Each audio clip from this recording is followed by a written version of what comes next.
Hello and welcome to Agents Across the Pond. Now, this is where UK estate agents and US realtors come and get real about what it actually takes to win within the estate agency business.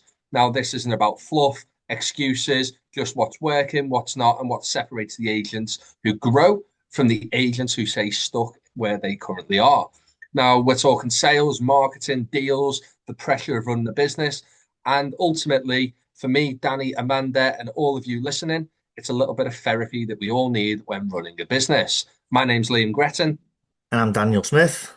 and welcome to that next episode. So, Danny, what's been happening this week for Smith Realty Team? Honestly, some good stuff. Negotiating some like repairs on homes or credit, should we say, in a market where it's been really like not seen. People have had so many offers on homes that they're just like, listen, if you're not going to take the home as it is, we're going to move on. So we ended up getting almost a $10,000 credit for like repairals of a new air conditioning system, which I've talked to you about. I just recently installed one myself, and they are not cheap. My system cost me around about $14,000. So, getting a nice credit towards it is a big bonus for my clients. And then showing a bunch of houses this week as well. One particular, which was in a flood zone. You could see a lot of the damage that had been done via previous floods, and I was just pointing that out to clients. And it's another thing that we bring to the table. We see these little details, we know these little things about the area. We have these ways of finding out what kind of flood zone some places are in, and we can guide our clients whether they're comfortable moving into something with that kind of risk or whether they want to avoid it. And my client in this position decided he wanted to sort of steer clear. What's been going on with you? Do you know what, mate? Just with what you're saying there, with kind of the client decided to stay clear. So I was sat in the office the other day talking. So I share my office with a mortgage advisor and his team.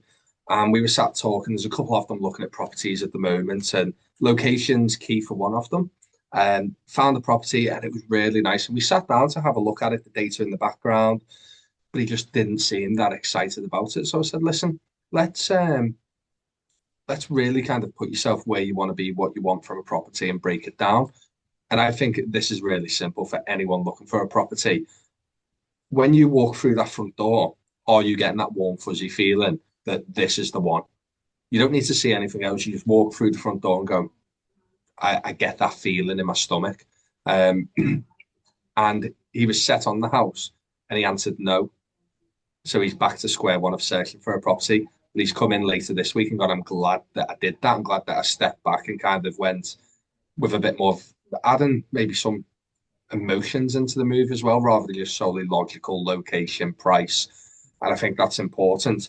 In terms of this week, I feel like I've been all over the place, mate. I've been to properties. We've onboarded properties, working with people all over, which is great. New clients onboarded this week from Hong Kong, selling the property in Anfield. So a little bit different for myself. Like it's good when you're self-employed and I don't know if it kind of, I guess you guys can relate because in the US, like if you're operating in New Jersey, you can't go to Manhattan and operate there.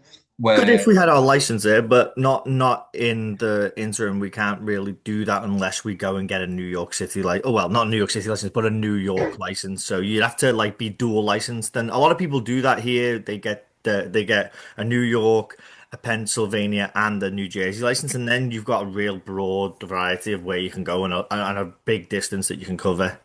I'm glad you've said that because that's something that's been playing on my mind just as I was kind of talking about this property in Anfield. Now, with EXP, we don't have territories, and it's great because Dan, you could be an EXP agent in the UK, and I can sell a property next door to you, and there's nothing you can do. I've just had an agent join my downline within EXP this week, so we're helping him launch his business, which is really exciting. Obviously, these businesses are all built by design, so what he wants is going to be different than what I want. It's going to be different than what someone else wants. But that territory aspect is such because it's not there. I can market properties anywhere in the country. So I am going to go to the other side of the river. Got this property in Anfield. The client's got his business in the UK. He's out in Hong Kong at the moment. So again, WhatsApp, port of call. Um, Clients in London selling on the Wirral. So there's a lot of properties coming to the market. We've launched some really nice ones this week, but I think the biggest win of the week was a slightly smaller property in terms of price point that we put on the market. We put it on the market for 270,000. Myself and two other agents actually valued the property at 260,000. And to me, it's really important that I say value, when we go out to properties, we are looking at the factual evidence and it's a marketing price. That marketing price is solely designed to entice people through the front door, fall in love, make their offer, make that transaction a success. And we ended up agreeing a sale for 285,000. So a massive increase there of 15,000. And that's 15,000 that the seller's now got in their pocket. If we go off the actual, this is where the market should be, she's looking at an extra 25 grand. That's That's a fantastic. big result. But the most important part of that, the mortgage offer came through yesterday, so the bank can see the value at the higher price point that was agreed. Absolutely great news. And then I don't know if you've come across this, Dan, but sometimes you have to turn clients away when that property doesn't fit the portfolio. And I feel like with high volume agency, there's no care in the world. It's let's get it on, let's just deal with it there and then. But I think it's really important to have these working relationships and ultimately have the courage to turn around to someone and go, I understand that you want to work with me, but this property doesn't fit my portfolio, whether that be a red flag that you're getting as an agent to a client or as down to the kind of baseline of it, of this doesn't fit my portfolio. Um, Great week in terms of you talking about aircon, mate. We've I we we've got our own aircon system here, and it's just opening a window. I had a question for you there about clients, by the way.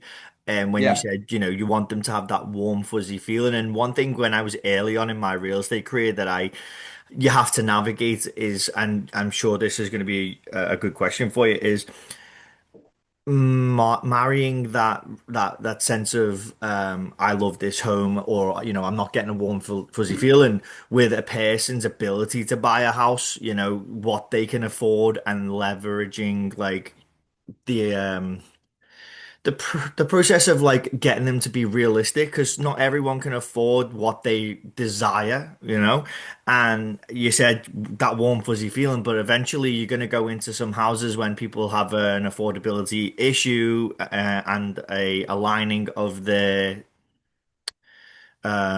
what's the word I'm looking for, but just aligning what they're capable of achieving in purchasing. It's really important, and you don't want to continue to show people houses. Well, for us, you don't really do it as much, but I wouldn't want to show a buyer houses continuously that just hasn't got realistic expectations. They're walking into houses, they're like, no, I'm not interested in this house. Okay, well, this is your budget, this is where you're at, and I'm trying my best to find what you're after, but like it's finding a needle in a haystack, and not only that, then when you find it, it's a competitive market for that house, and it still ends up going for more than what we anticipated it for. What do you do with your clients with those types of expectations, or do you just not have to deal with it because obviously you don't really deal with as many buyers as such? so as we've mentioned in previous episodes, I think I deal with probably more buyers than you, Danny. And the only reason I say that is, yes, you guys have buying agents and they instruct you, but here, every single buyer is contacting us directly to Hmm. book in on that viewing. Now, that takes up quite a bit of time. I would say for the standard property, going off a high volume kind of process, most agents will give kind of like a 15-minute window. Now, there's a local agency selling a property at the bottom of our road. That property is currently on the market for 625,000. And I only know this story because the sellers of that property come to view one with myself that they're quite interested in. And they were watching their Ring doorbell, and the buyers had turned up a little bit late. And the words from that agent was, I've got 8 minutes before I need to be at my next property. So if you want to run through, have a look around, and then we'll get some feedback. How can anyone view a property in 6 to 7 minutes, then have a very brief chat with the agent, and then the agent's gone to the next property? To me, it blows my mind. But I think going back to that question, Dan, we've got logic versus emotions versus reality. Okay. Now, the emotions I find, especially in this day and age with the likes of Instagram, TikTok, just social media being at the forefront of a lot of people's minds, it's always keeping up with the Joneses. And a lot of people will buy into the emotions of it's a little bit different house style as well. So what's the best way? Well, maybe the best way to connect here to the US is in the UK, there's a trend to have open plan kitchen diners. You've got a separate reception room. You've got this lovely south-facing garden. And a lot of people, they are the specifics of what they want in that home search, but not everyone can afford to have all of this in one non-negotiable pot.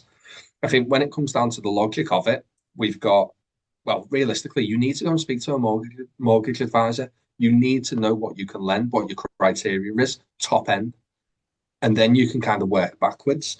And I think it's the same when people are searching for homes on the likes of Rightmove, your MLS. People will scroll through photos and they'll go, "Look at this! It's amazing. We can put our sofa here. We could knock this down and open it up, and we can do this." That's the emotions talking. So I'm a big believer that first viewings are booked on emotions, second viewings are booked on just pure logic. And you know yourself, you've walked into plenty of properties. The second time round, you always see something different. You always see something new. Buyers are exactly the same. Hmm. Um, so I do think here it's very much you have to be more logical. This is what I can afford, rather than letting emotions take over. I guess the interesting part is because you don't like start to build like you just have the buyer come in, right? And I guess you're do they have to provide you with anything to prove that like hey it's worth your time showing the house by the way, especially when it comes to more luxury listings, right? Do you not ask them to provide a piece of paperwork that says hey you're approved to purchase this or that they have a proof of funds? Not on viewings. So not every like this is something I kind of disagree on as well. But and if you go on the likes of LinkedIn, you'll get a lot of people who no do viewings if they're not on the market. So to book a viewing for a property, you literally can just pick up the phone and say, Danny, I found this property. It's on 123 Zoo Lane. Can I book a viewing, please? Now, I think a lot of high street agents, a lot of the volume agents, they will say yes because if they're booking viewings to the seller, it looks like they're doing their job. But are they qualified buyers? That's the Are next they a thing. certain quality of buyer? To me, let's bear in mind, mate, in the UK, the buyer isn't represented. So if someone's not on the market, that is a hot lead.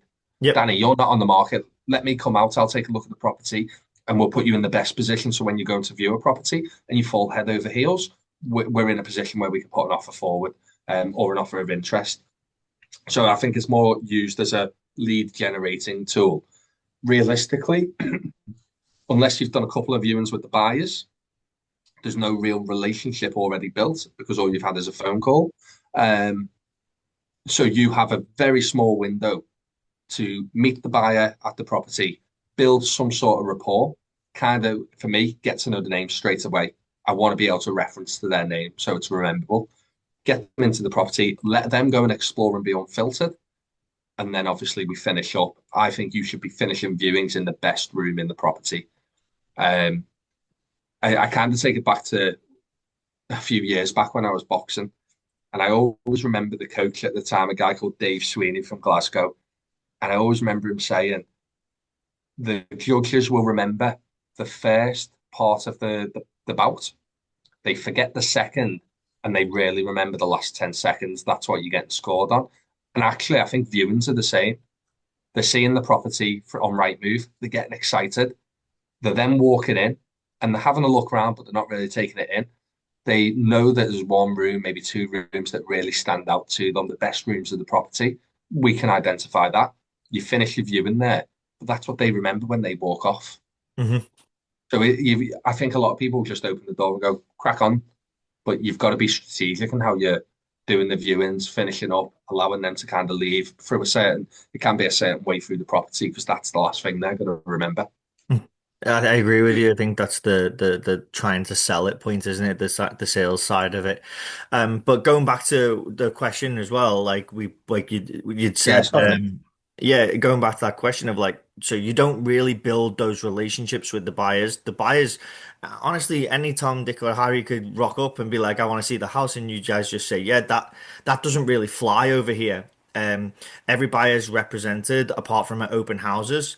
So someone wanting to see a house is, signed the contract with their agent nowadays, and their agent has approved them. And obviously, every agent in the industry knows that no agent wants to be wasting their time. So if a buyer can't afford the home, then they know that that agent doesn't want to be showing the house to them. But there still are circumstances which I'm just going to quickly get into, where the sellers of multi-million dollar homes will often say like, listen, we don't want to show our house to anybody without a pre-approval and proof of funds that says that they can afford it because we're just not disrupting our day, especially if we still live there. For people who are just nosy, maybe like might as well be calling them nosy neighbors. Carpet kickers, that's what they are. Exactly, yeah. They're just going around window shopping, seeing what's out there. Now, I do think there is one. So I certainly agree we should be more like you guys here. Um, and I love the way, excuse me, that we're looking at buyer quality. We're making sure people are in a position, and that's where agents, when they're having that initial phone call, and this is a big thing that niggles me, Dan, because when a buyer phones up an estate agency in the UK, and I know I keep referencing to the high street, but this is what we're working with. This is what that like with any industry, we've got the good, the bad, the ugly, the absolutely incredible. But what I find here is it's more about what can we get out of that buyer? What can we get out of the seller? Now, you could phone up an estate agency, and the first thing they will do is they'll take your details. Danny, have you spoken to a mortgage advisor? Because they're getting a kickback from the mortgage, from the proc fee.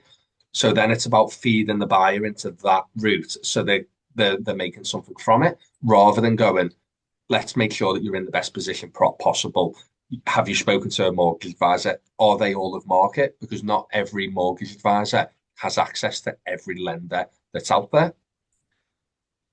And I do think we should be advising buyers just as much as sellers. Um, I agree because you, like the buyers need someone to go around with them, someone to guide them, someone to support them through the process of even just viewing homes, like what to look for, just from a personal standpoint. Like it's so but many where different I things. where I think Dan, that it's acceptable to hold viewings um, is when someone's looking for a very unique property. But that is also a way to kind of go, look, we're a bit different. You're looking for a specific type of property in an area. That is like finding a needle in a haystack. This is how we can help you on that path. Um,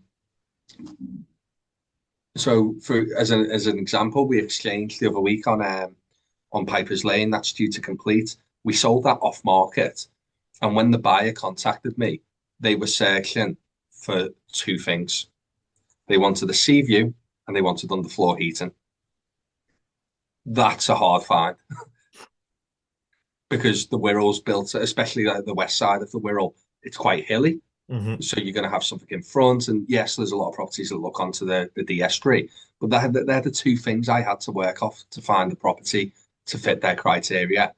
Luckily, we found something that is pretty much, it kind of, it's odd because it mirrors the home that they currently have, but Hmm. they're relocating a couple of hours down the road. And then interestingly, the sellers are moving from the Wirral to potentially Torquay. And we booked their viewing this week on a property down there. And it is literally the same property, but instead of a sea view, it's just green grass, hills. It's lovely, mate. It's lovely. Um, yeah, it's exciting, isn't it, when people start moving? So do you not think as well, and this is what I mean, so all of those buyers come to you, right? And I just think that that's such an opportunity to capitalize on business. Do you treat it as an opportunity to capitalize on like a potential business relationship? Because obviously you did say it's a hot lead, but like a first time home buyer is not a hot lead. It's just a person who's going to buy your listing. But again, like you need to have a lot of listings because the house that they walk into might not be the house for them. So like, isn't there a way that you can convert them into a client in any way, shape, or form? There definitely is. So if a buyer's coming to you and they're looking for something specific, most agents will just go, Danny, this is what we've got at the moment, or actually, there's nothing that fits our criteria. Register with your details, and if something comes up, we'll send you out an email. Realistically, that email is going to be a generic email that's sent out.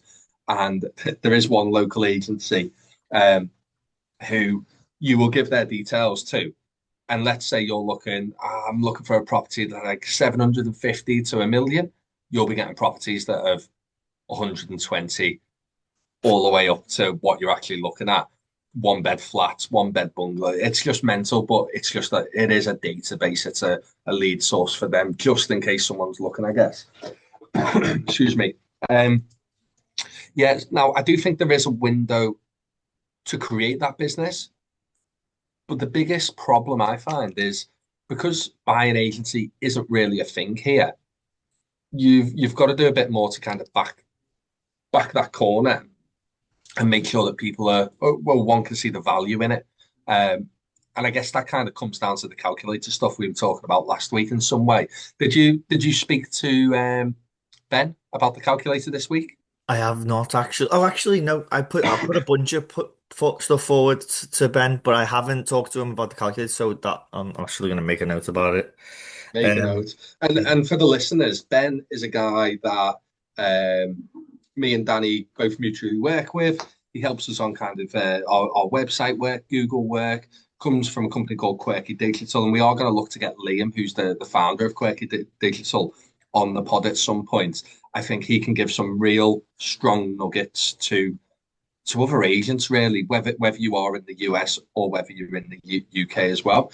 Dan, is mhm. there obviously, I know you guys have that buying agency, and there are similarities and differences between the UK and the US. Now, if I dropped into your market tomorrow as a realtor, what's the one thing that would shock me straight away about that process? That would shock you? Ah, that's a good question, mate. Something that would shock you about the process over here. How much our taxes are.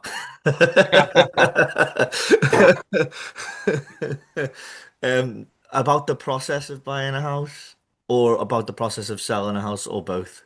Um,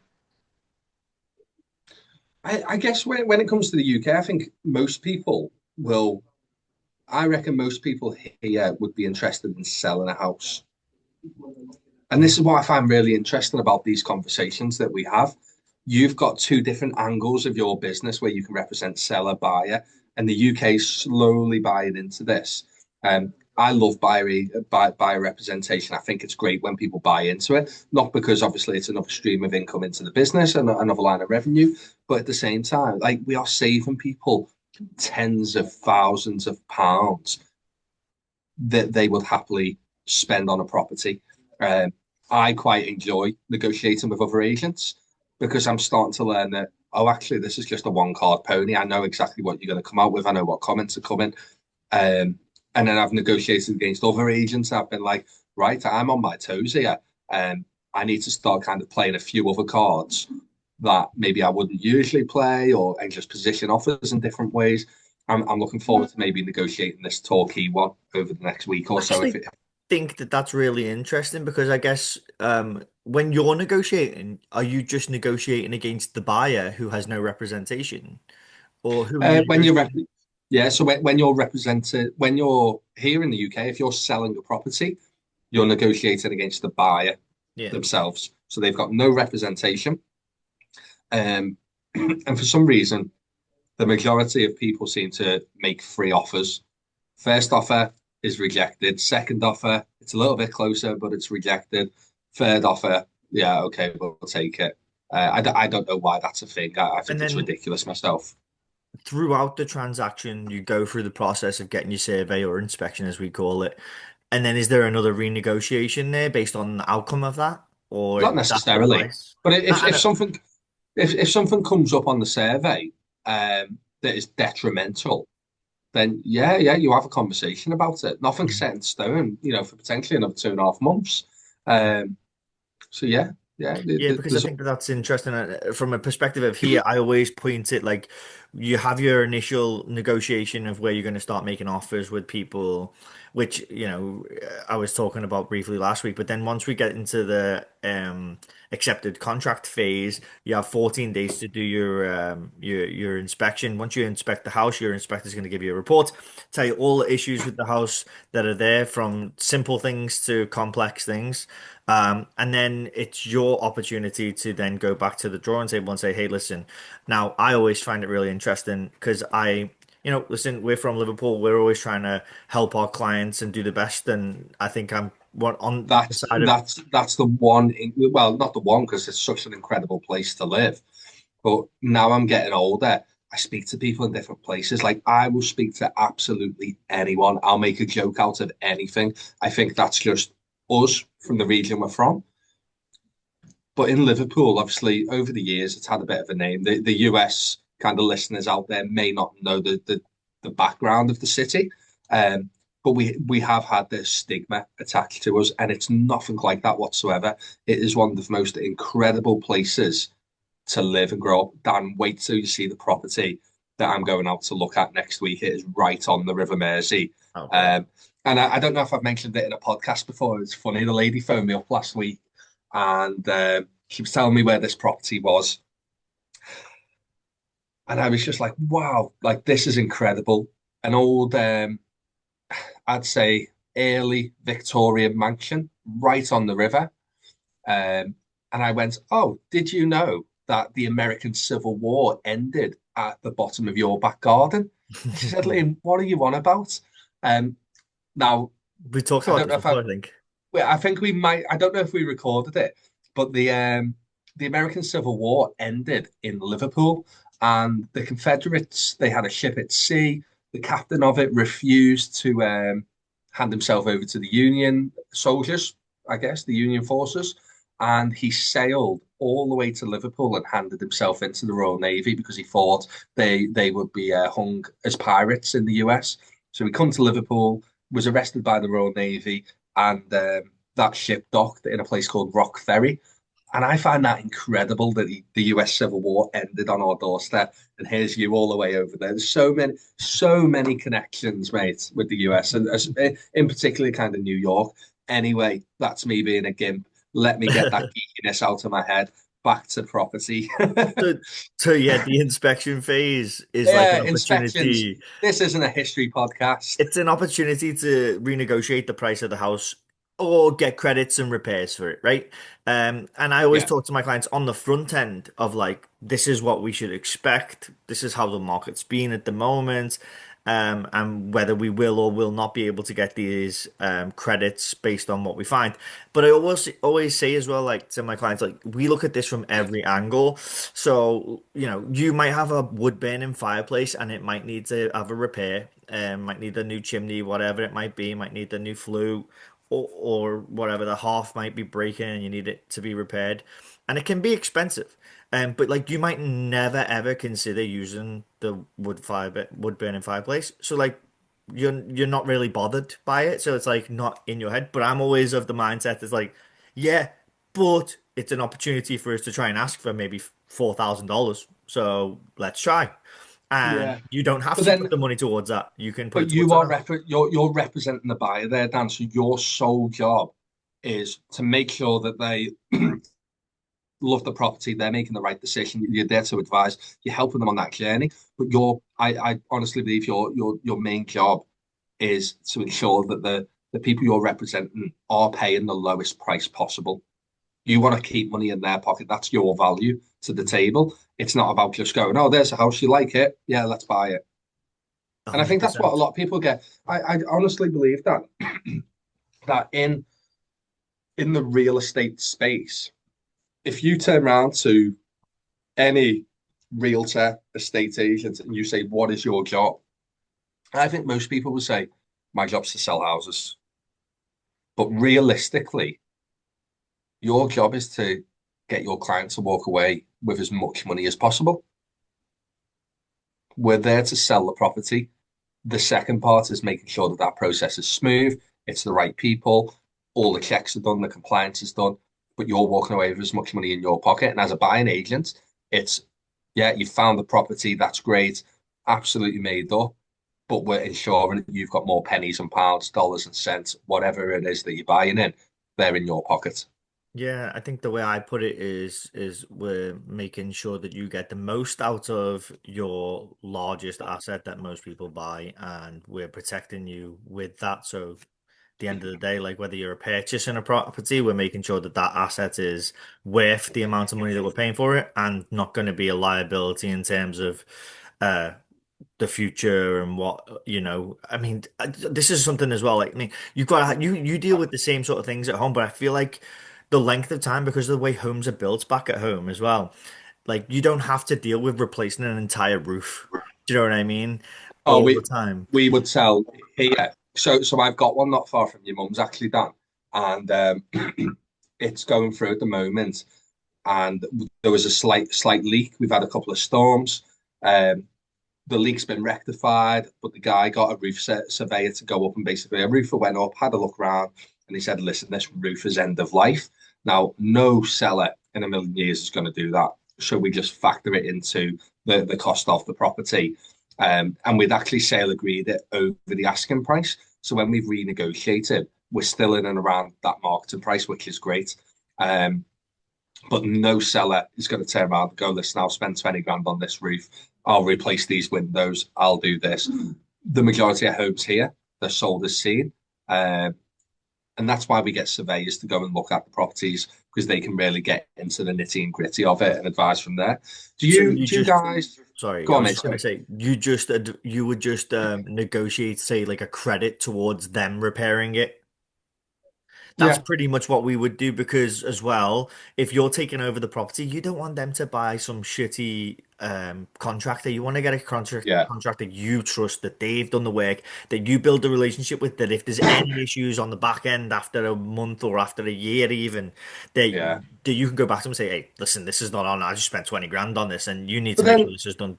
but everyone's different as well, Dan. So I've got a property that's exchanged contracts now. We're working towards that completion date, and that's completion date here is where the funds are transferred and then the keys are released to the buyer. Exchange of contract is our point where your attorney review's been done, and that is you set in stone. Like you can't withdraw from that point, and if you do, there's heavy financial impact. But I've got a couple exchange contracts, and they noticed as we were getting to that point that there was a slight issue with one of the windows. Now, what they could have left it and just kind of been like, we weren't aware of it. But then they noticed it, they brought it up to me. So we've got it. We've now got to face this head on and go, how do we rectify this? Um, and they've actually just spent £6,000 on replacing the window to make sure that the buyers are moving in and it's all sorted because they're the type of people that don't want to leave shit at someone else's door. They don't want them to move in and go, oh, we've got this problem. Look what we've inherited, and then spend out the money. So they've openly said, Liam, we windows are getting done on this week. I actually think they're getting the windows are getting delivered next week, um, ready to be fitted. So that's exactly how that's going to work moving forward. Yeah, it makes sense. I don't think we see many people that are of that mindset over here. There are people that when you walk into their house, you know that they look after it. You know what I mean? It's immaculate. They Yeah, maintain it. I mean, I've walked into some houses before, and you look at the electrical panel on the wall, and you go, Jesus Christ, that is a hazard. Do not touch it. And then you walk into others, and it's just a work of art, mate. Like the whoever yeah. works it is an electrician or a plumber or whatever, and you just go, wow, that's like clean work. You know what I mean? I always remember buying our house, and we had the old. It was a copper pipe coming out, and they were the old fuses that you used to stick into your fuse box, and little metal wire going through it. And I said to the bloke when we were buying it, I really want to, I really want to put an up to date fuse board on. And he was adamant, Liam, do not do it. There's nothing wrong with the electrics. Now, he is the seller of the property. He wants to sell his property. Is he telling the truth? And it turned out he was a dead down to earth bloke. We still see him in the local village. We still say hello. Um, but I changed it. £600, put a new fuse board on. The new fuse board just gave me problems. I should have left it, like he said. I should have left it. But Like yeah. Yeah, Typical, mate. That's just it is. typical. Do you obviously I say obviously. So you've got do your sellers ever get the surveys done? So we can, so sometimes we actually say to them, it's worthwhile you knowing what might come up, but it's whether they want to spend the extra, for How much we is a do general multiple. survey? So like we do like I'll just like run you through that because it's quite interesting to be fair. Like we do multiple types of surveys or inspections. You've got your general home inspection where your home inspector is checking everything about the house from plumbing to electrical systems to the roofing to the siding, etc. But there's other parts of the plumbing, like they don't actually they look at the plumbing work from an exterior point, but we also want to see sometimes the exit to the public sewer. So some people get a sewer scope test, which is a completely separate test that you have to pay for. Your traditional home inspection is going to cost you around about $600, which is your inspector coming, inspecting the entire house. And usually they change it as well based on square footage. So, if they're walking into a 1,500 square foot home, yeah, $600. But if they're walking into a 3,000 square foot home, they might be like, hey, it's $900 because like that's like triple, double the home. You know what I mean? Um, so they've got more to inspect, more bathrooms, more bedrooms and stuff. Well, bedrooms are kind of irrelevant for inspections, but more area, bigger electrical panels that have got to deal with it. And then we also have like different heating systems over here. So, and we also have septic tanks, which you probably have in the UK in certain areas where there just is no plumbing. Um, Yeah. so you'll have someone specific come in for septic tank testing and making sure that that's running and functioning and what the lifespan of it is. You'll have underground oil tanks, which is a big one here in New Jersey and can be a big hassle. So people often heat their homes with oil furnaces, and those oil furnaces have a huge oil tank, which can be, I don't even know how many, like 1,000 gallons, maybe even more. And those tanks can sometimes be in the basement above ground, and sometimes they can be underground outside, and sometimes they can be above ground outside. But there's a lot of hidden underground oil tanks, and those are environmental hazards. And if they've been there for years and years and years, and oil has seeped into the ground, and the township finds out about it, that's an expensive one. So for Mm. $300, you can get an oil tank sweep and get that tested. And then the other one is the sewer scope that I mentioned before. So you make sure the sewer line is clean, that there's no blockages going out towards the public sewer line. And that's a little bit cheaper, I think. But they're all of your inspections that you would get done on a house to figure out what issues sort of could come up. Okay. And they'll Do also let you you know. Go on. obviously so I'm assuming your not referrals, your surveys sound very similar to ours. We have a valuation, a level two home buyers report, which is the most common, and then we've got a structural survey, and they range in kind of prices. Do you, as an estate agency or a real estate business, do you have preferred providers that you will go to, and do you get a referral from them? So we do. I've never actually got referrals from any of the people that I refer all my business to be honest with you. So like from mortgage people to to inspectors, to appraisers, like none of them have ever like bounced the referral back my way. But most of my referrals all come from friends, family, past clients, and then So obviously with that, Dan, is that you is that a local kind of what's it called? Like a policy for realtors that you can't take a referral? no, we could take a referral from those people, yeah. So how come you've never done that from a business perspective? What do you mean they've never done it? It's like, I mean, As you can in, always ask so people for referrals, but whether you get them are two things or not, you know what I mean? they are two different things. But if you've got a preferred surveyor, preferred attorney that you're referring work to and going, look, we've got a really good relationship with this person. Every time we send a client over, can you send $100? Can you send $200 our way? And we'll obviously recommend you each time. They're getting work from it. You're getting a small referral from it. Oh, And that's what you mean. yeah, You mean like that's a kickback, We Yeah, can't get kickbacks. No, that's not allowed here. Is in New Jersey. I'm not sure about any other parts of the states, to be honest with you, because I definitely have heard of it that people have had that or done that in different areas. You know what I mean, for certain transactions. But what I thought you meant by a referral, I thought you meant like, hey, they referred a client to me. But most of the time, the problem with it is that we're the first people that speak to a client. So when I speak to a client, a new client that is, and this is why I built this relationship with a funeral parlor, to be honest with you as well. Is one because I want to be a help to people who need the help and who need a support hand because I think that I'm honest and integral person, and I'm a good person to be in that position to help those people. But also, like we're usually one of the first people to speak to a client, whether it's a buyer and a seller. So your attorney, your mortgage provider, your inspectors, your appraisers, they all are fighting for us. They're like, hey, we want your business, we want you to share business with us. Now, like, it's just a way that we're not allowed to be like, hey, you need to give us money on the backside for yeah. doing this. Because Um, this happens a lot in the UK. What we find, like you'll be surprised, Dan, by how many times I'm getting hit up in emails or phone calls with someone going, "Hey, I'm a surveyor. If you pass work to me," we actually had a guy come in this week, and this is where I think there's definitely a mindset approach to it as well because we had a surveyor walk into the office and he was like, guys, I cover the Northwest, this area to that area. If you send work to me, I'll give you a £50 Amazon voucher. If it's this, I'll give you 30 quid. If it's this, I'll give you 25.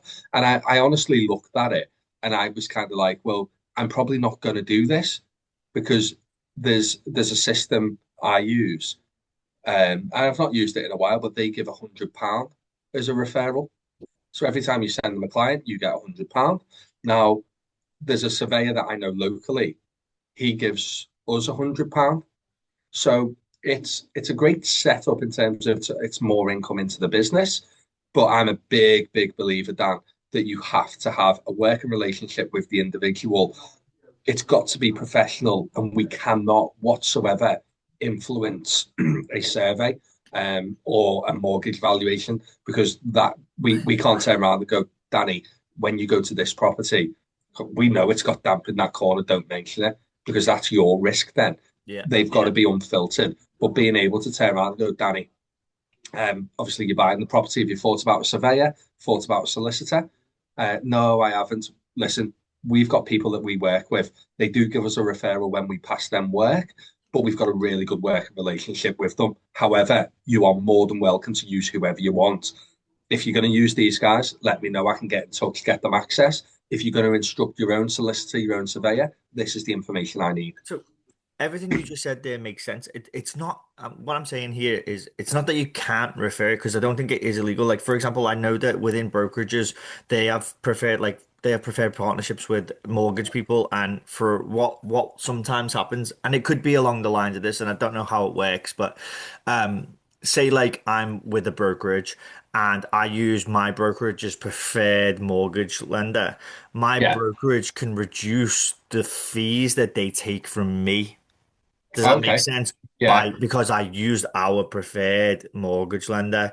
So it's like let's just say that they're going to take $1,000 off me for this transaction of selling a house or buying a house with a client, but my client used our preferred mortgage lender instead of me paying $1,000 in my fees to my brokerage. I might only pay $500, so I get a $500 saving on that sort of thing right there.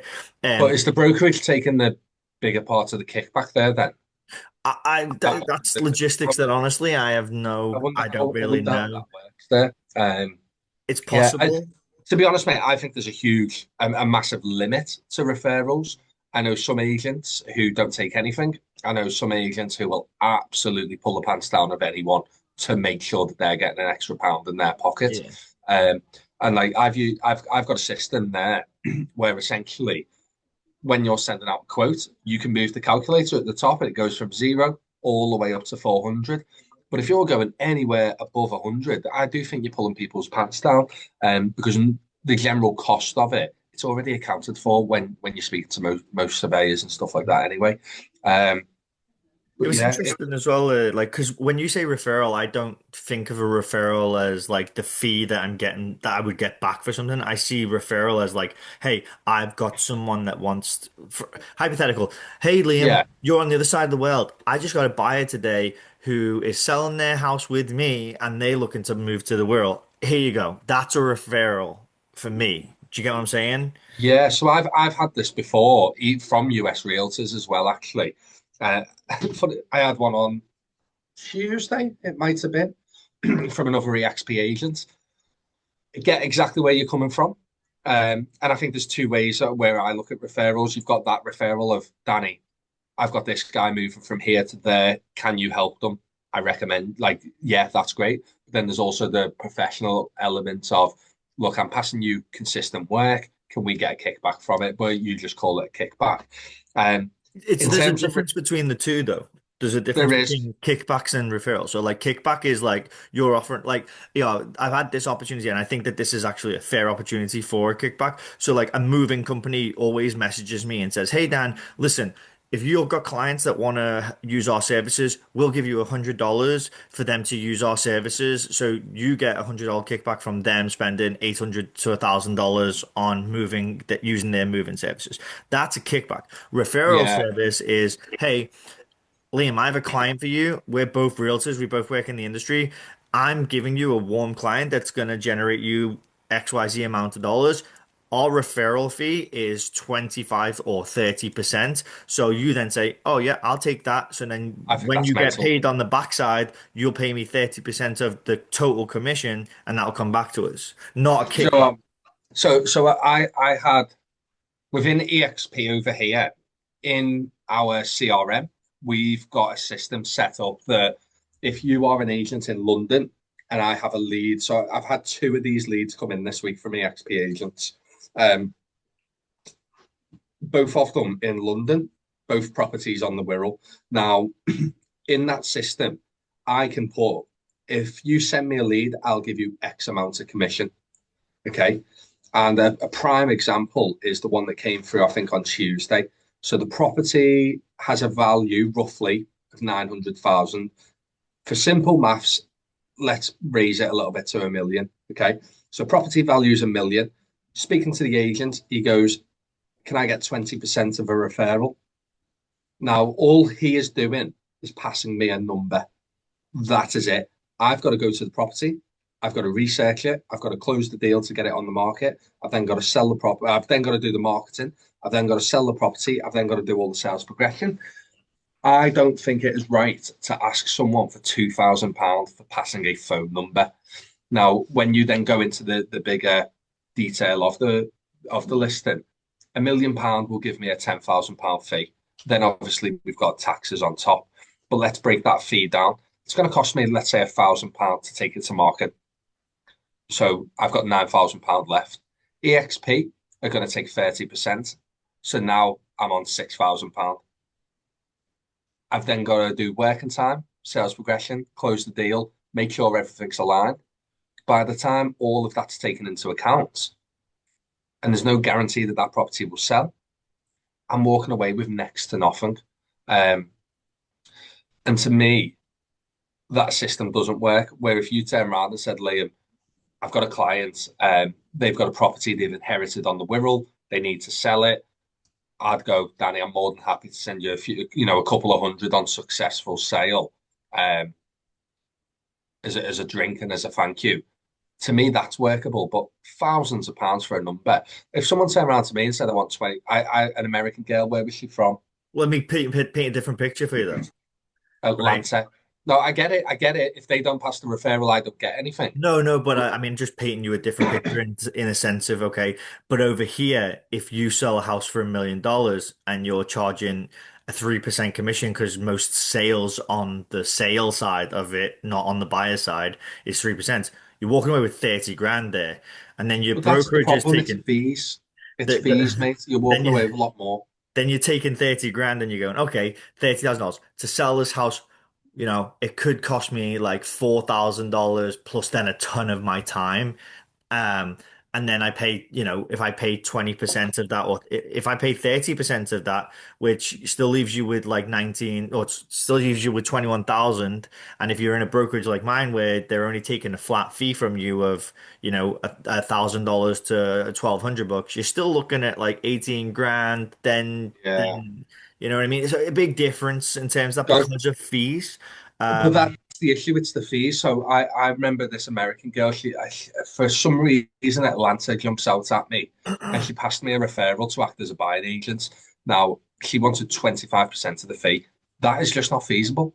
By the time everything's taken into account, I honestly think it's ridiculous. I really do. and And that's honestly that's the great. minimum here. 25% is like the minimum for a referral here. I've got a Is client right it? now that I'm dealing with who's out in California. He wants to buy a house for his dad here. His dad lives in Pennsylvania, and he's moving him over to a different area of New Jersey because he flies in from California to Newark all the time. And he's saying, "Listen, I want my dad to be closer so that I don't have to get off a plane in Newark and then drive 2.5 hours to 3 hours back out to Pennsylvania to see him." He wants him to be closer to his sister here in Morris County, New Jersey, which is where I am. And I got referred this client. Now, my original, when I started working with these guys, because I've been working with them for a while now, and it's obviously been difficult because they're quite far away and there's a lot of logistics going into it. But they're very lovely family. He's a big Arsenal fan, and we've been talking about their demise in the last couple of weeks. But ultimately, what happened was, is I got referred them, and the commission that the referral agent wanted for passing on the number was 50%, mate. And I was like, that's absolutely outrageous. Like 50%. Honestly, Dan, in that moment, I would tell them to jog And then my on. broker As was soon as they like, contacted me, I'd turn around and say jog on. well, they're from my That's brokerage ridiculous as business. well. So I was like, okay, listen. I was like, listen, I'll take it on because it could be quick because they were cash buyers, right? So I thought, oh, this is going to be quick because they're cash buyers. Like I can just get this done and dusted. They're going to come in, they're going to find a house, they're going to like move real fast. I was like, okay. But we made an agreement anyway, and our agreement with our buyers was 6 months. The buyers wanted to renegotiate, wanted to stay working with us, so we signed another agreement for 6 months. But my agreement with the person who referred me the clients was only 6 months as well. So I went back to them and said, "Listen, I'm doing this out of the goodness of my heart because I've been working quite hard with these clients, and I've done a lot more work than what warrants if you take 50% off me. So I'm not allowing you to sign a new agreement with me, but I'm doing this out of the goodness of my heart because I could just take these clients now as." As my clients because our agreement has ended and we've signed a brand new buyer's agreement. But because I'm a nice person, I was like, listen, I'm bringing it to your attention that I'm only willing to pay you a 20% referral fee because of how much work I've already put into this. I said, Yeah. I'll pay you a 20% referral fee, but that's it. And she was reluctant. But then I brought my broker in. I said, listen, like to my broker, I said, I've been doing this work. I've been doing it for a while. It's been over 6 months. And we've seen homes, we've not won homes, and it's kind of hard just because of the logistics of being in California and his sister here viewing the house and stuff like that. It's been a difficult one that we've not managed to get a home under contract. Plus, they're quite like they know what they want, so they're quite picky with the house, if you know what I mean, as well. So it's not like Yeah. we've not found the house for them. It's just that one, the house we have found have been competitive, and two, there's not been I've been showing house, and they really haven't found that house that makes the warm and fuzzies like we talked about at the beginning of Yeah. the Which it's pod. one of those things, isn't it, mate? It's Um, one of those things. but But yeah, so I we think that's massive. renegotiated it to 20%. And I was like, okay, now I'm happy to sort of I'm okay with you taking 20% because honestly, I wouldn't have the work if you didn't send it to me. So it's as simple as that. But again, it is all about the fees, the numbers that you can get in, and when you dwindle the numbers down and you start taking smaller amounts and stuff like what you guys Yeah. have to deal with, it's a big chunk of change that they're going to take from you, especially as American agents. Oh, that's mental. That is mental. Yeah. That's where I think we kind of win. Um, well, Dan, obviously, I do know, mate, that me and you can go on forever and ever just waffling on about real estate. Um, and I think that's probably a good area to maybe finish up on leading to next week. Now, we are talking to someone at the moment to maybe have our first guest on. Um, we're just waiting for that to essentially be confirmed. There's no guarantee. Um, So yeah, I guess that's it for this week's episode of Agents Across the Pond. Um, and if you've got something from this, that's great. Share it with another agent. And then we'll be back next week for another conversation about real estate, about estate agency, business highs and lows. I think what I'd like to do, Dan, I feel like the last maybe, this is what, episode 7, is it? I think something 7 or 8. Seven But I or think eight, for I that, think. yeah, something like that. But I think we've been heavily focused on maybe that selling and buying kind of journey. I think let's bring it towards that focus if we can of give a bit of insight into the process of actually launching a business, really getting into it, the nitty, the gritty. That's where we can maybe bring Ben in or probably Quirk and get him talking about kind of little nitty gritty things, and we can go from there, can't we? But there's a lot to talk about. 100%, but I also think like as people are starting to listen to the podcast more and probably formulate a lot of questions themselves, that Bang them in the comments. it'd be nice to hear some of those questions and maybe we can implement them, or even just topics of discussion that they want to have insights from both sides of the pond. You know what I mean? From Tell you people what, over mate. there and go on. As you're saying this, I'm going to put it out on LinkedIn and I'm going to put it on Instagram. So my Instagram's Homes by Liam, and I'm Liam H. Gretton on LinkedIn. If anyone is listening, you want to connect, and if you're happy listening to me waffle on here, you'll be happy listening to me waffle on LinkedIn. And I'm going to put it out there and see what questions we can get for next week.